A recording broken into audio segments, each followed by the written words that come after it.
you do need to learn how to implement technique. I totally believe that. It's just, to me, the technique is probably like the last 10 or 20% of something, and it's everything else that we focus on that gives us the success, and then that just makes us a little bit more successful statistically.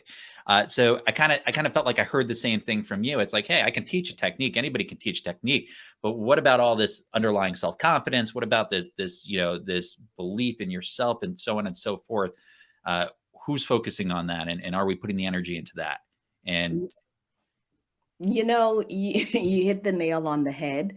And I understand why most people and places don't focus on the inner game. They focus on the outer game. I focus on both the inner and the outer because the inner is hard. The inner requires deep work.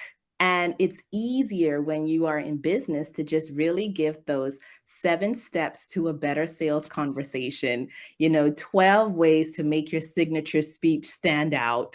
You have an easier path. It's much less stressful, and you have more results. The result is faster because you can pretty much say, when you started working with me, you didn't have a signature speech. Now you're done, you have one. Easy. Bingo.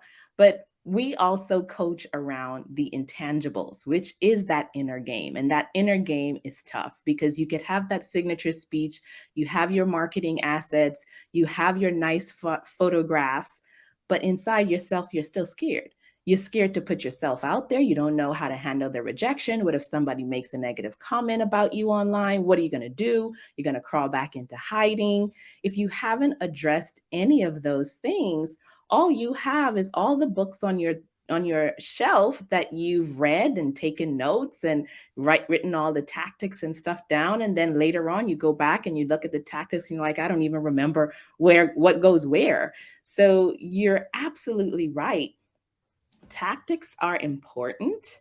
Technique is extremely important, but without looking at the inner game, that inner confidence, that belief in yourself, and even understanding your patterns. Are you a morning person? JB, you said you get up at 5. Some people get up at 3. Some people get up at 7.